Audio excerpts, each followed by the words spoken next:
नमस्कार। Breaking news में इस वक्त की बड़ी खबर आपको बता दें कि भरत तिवारी एनकाउंटर मामले में एक बड़ा एक्शन देखने को मिला है, जहां 11 आरोपियों के खिलाफ गैर जमानती वारंट जारी कर दिया है। इसके साथ ही आपको बता दें कि 12 अगस्त को कोर्ट ने यह भी आदेश दिया है कि भोजपुर के एसपी को पेश होना होगा। अगर वो नहीं होते तो इसके खिलाफ भी कार्रवाई होगी। यानी कि जो एक्शन की उम्मीद परिवार लगाकर बैठा था वो अब कहीं ना कहीं हो रही है, जिसके बाद परिवार के अंदर एक नई आस भी जगी है कि हाँ, भरत तिवारी एनकाउंटर मामले में उन्हें और भरत तिवारी को कहीं ना कहीं न्याय मिलता नजर आ रहा है। तो इसी पे ज्यादा अपडेट के साथ मेरे साथ मौजूद है मेरे सहयोगी स्वप्निल। तो सबसे पहले बात करते हैं इस एक्शन की। तो इतने लंबे समय बाद ये एक्शन हुआ है, तो क्या कुछ चाहिए? देखिए, जैसे आपने बताया इंट्रो में भी, यहाँ पर मैं आपको बताना चाहूंगा कि जिस तरीके से अदालत का ये सख्त रुख सामने आया, कहीं ना कहीं इससे उम्मीद और न्याय की उम्मीद की आस बड़ी होगी भरत तिवारी की परिवार की। देखिए, सबसे पहले मैं आपको बताना चाहूंगा कि भरत तिवारी का जो ये पूरा मामला है बिहार की राजनीति में बहुत ही ज्यादा गर्म है। जून के महीने में जब उनकी मौत हो गई थी तो पुलिस का अपना पक्ष था कि भाई, पहले उन्होंने कहा कि जिस तरीके से भरत तिवारी हम पे फायर कर रहा था, हमने आत्मरक्षा में गोली चला दी। लेकिन उसके बाद क्योंकि यहाँ पर फेसबुक का लाइव आया था, सबके सामने ये वीडियो था कि भरत तिवारी ने अपने हथियार को फेंक दिया था, तो सभी को ये बात पता थी। और उसके बाद ही लगातार सोशल मीडिया के माध्यम से स्थानीय लोग, बिहार में भी आप देखिए, गोपालगंज से लेकर कैमूर तक, पटना से लेकर भागलपुर तक, हर जगह समूचे बिहार में, और उसका असर आपको यूपी एमपी में भी दिखा। हर जगह आक्रोश था कि भाई, आखिर अगर भरत तिवारी ने अपने हथियार को फेंक दिया था तो कैसे आपने एनकाउंटर कर दिया। तो बाद में फिर पुलिस ने भी अपने आप को इस लापरवाही को माना था। बड़े अधिकारी जब आए थे तो उन्होंने इस बात को स्वीकारा था कि यहाँ पर लापरवाही हुई, बेपरवाही हुई। और फिर आप देख ही नहीं, जैसा आपने बताया कि लगातार अब कोर्ट ने नॉन बेलेबल वारंट, यानी कि अब सीधे तौर पर पुलिस को गिरफ्तार करना पड़ेगा। और 24 से 48 घंटों के भीतर पुलिस के सामने भी बड़ी चुनौती है सृष्टि की। आप देखिए, अभी तक केवल एक व्यक्ति को गिरफ्तार किया गया, उसको जेल भेजा गया। जी हाँ, इसलिए काफी ज्यादा खास हो जाता है क्योंकि परिवार काफी लंबे समय से इंतजार कर रहा था न्याय की, और काफी समय भी लग गया। इसमें 1 से 1.5 महीना हो चुका है और अब जाके अगर परिवार को न्याय मिल रहा है तो ये वाकई सराहनीय भी है। लेकिन इसके साथ ही ये भी कि भरत तिवारी ने फेसबुक लाइव में जिन लोगों का जिक्र भी किया था, एसडीएम पे भी उन्होंने आरोप लगाए थे, एसडीपीओ पे भी लगाए थे, और उन लोग का भी नाम शामिल है और कहीं ना कहीं इन पर भी शिकंजा कसने वाला है। बिल्कुल, मैं सिलसिलेवार तरीके से अपने दर्शकों को वो नाम भी बता देता हूँ। यहाँ पर देखिए, कुल 11 लोग हैं। इनमें प्रमुख रूप से जो बड़े बड़े नाम है उसमें सबसे पहले आते हैं संजीत कुमार, और इनकी जो डेजिग्नेशन थी, इनकी जो पोस्ट थी, वो थी तत्कालीन एसडीएम जगदीशपुर, बड़े बड़े अधिकारी। इसके अलावा आप देखिए, राजेश शर्मा का नाम है जो कि तत्कालीन एसडीपीओ थे, जैसा कि आपने बताया। राजेश मालाकार जो कि तत्कालीन थाना अध्यक्ष शाहपुर थे। अंकित आर्यन जो कि दरोगा थे। इसके अलावा हरीश चंद्र कुमार, ये भी दरोगा थे।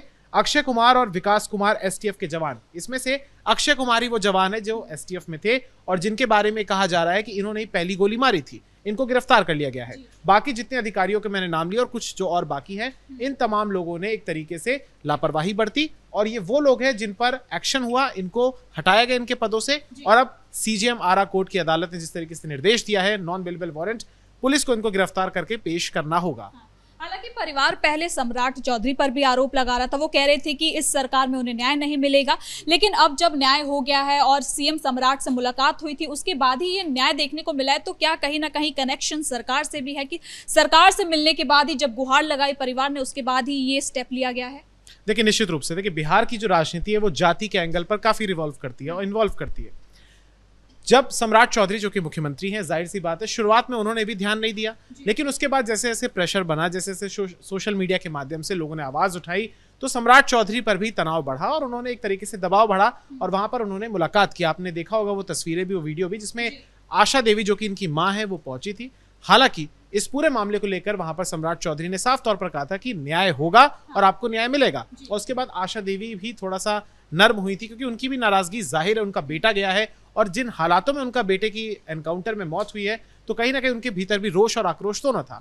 अब सम्राट चौधरी को लेकर जिस तरीके से उन्होंने एक्शन लिया, जिस तरीके से आश्वासन दिया, उसके बाद ये जो प्रक्रिया हुई है और नॉन बेलेबल वारंट का जारी होना, ये दर्शाता है कि अब न्याय प्रक्रिया, कोर्ट भी लगातार इस मामले को सीरियसली ले रहा है। एक चीज और मैं आपको बताना चाहूंगा कि न्यायिक आयोग का भी एक गठन किया था, जो कि जांच समिति का गठन किया गया, जो लगातार जांच कर रही है। हालांकि परिवार इस बात की मांग कर रहा है कि सीबीआई की जांच हो, जो कि फिलहाल अभी तो नहीं हो रही है। इस इसके साथ ही लेकिन अब थोड़ा सा अगर इससे हम हट जाए एनकाउंटर से और प्रशांत किशोर का भी जिक्र करें तो उनसे भी लेकर एक खबर सामने आई है। जब सीएम सम्राट से परिवार की मुलाकात होती है तो वो कहते हैं कि परिवार वालों को सीएम ने पैसे दे दिए हैं, इसलिए अब वो इस पूरे मामले पर खुल के नहीं बोल रहे हैं, शांत हो चुके हैं। लेकिन अब एक्शन हुआ है तो उनकी मां का भी कहना है कि हम पे गलत आरोप लगाए जा रहे हैं और अगर प्रशांत किशोर इस पूरी बात को सही नहीं ठहरा पाते हैं तो वो भी उसके खिलाफ एक्शन की मांग करेंगे। बिल्कुल सृष्टि, देखिए प्रशांत किशोर अब तो विधायक बन चुके हैं। बांकीपुर उपचुनाव से पहले, क्योंकि ये मामला सवर्णों का भी है, सवर्ण जाति लगातार उसमें रोष है, तो प्रशांत किशोर भी पहुंचे थे मिलने परिजनों से।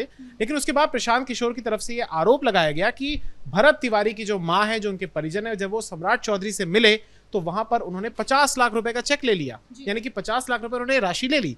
ये व्यक्तिगत तौर पर बहुत बड़ा आरोप है। और उसके बाद फिर आशा देवी वो काफी एग्रेसिव हुई, उनके जो वकील हैं वो भी एग्रेसिव हुए और जो उनके चाचा कहे जाते हैं वो भी काफी ज्यादा सामने आए, भाई जो कहे जाते हैं वो भी आए और सबने ये कहा कि अगर सम्राट चौधरी ये माफ कीजिएगा, अगर ये प्रशांत किशोर जो है अगर ये सिद्ध कर दे कि हमने लिया है, हम यहाँ पर अपने बैंक डिटेल्स, अपने अकाउंट डिटेल्स सब कुछ दिखाने के लिए तैयार हैं। अगर प्रशांत किशोर नहीं साबित कर पाते हैं तो फिर हम मानहानि का केस दर्ज कराएंगे। तो यानी कि एक तरीके से आशा देवी ने स्पष्ट किया कि हमने कोई पैसा नहीं लिया है और हम या तो प्रशांत किशोर ये सबूत दे दे, वरना वो मानहानि का मुकदमा झेलने के लिए तैयार रहे। यानी कि अपने ही पैर पर कुल्हाड़ी मार लिया प्रशांत किशोर ने। लगता तो ऐसे ही है फिलहाल, अगर वो सबूत नहीं दे पाते हैं तो। बहुत बहुत धन्यवाद स्वप्निल इन तमाम जानकारियों के लिए। तो कुल मिलाकर आपको बता दें कि भरत तिवारी एनकाउंटर मामले में एक बड़ा एक्शन देखने को मिला है, जहां परिवार जो उम्मीद न्याय की लगाकर बैठा था वो कहीं ना कहीं होती नजर आ रही है और 11 आरोपियों के खिलाफ गैर जमानती वारंट जारी कर दिया गया है। तो फिलहाल के लिए ब्रेकिंग न्यूज में इतना ही। कैमरा पर्सन कुणाल के साथ मैं सृष्टि शाह।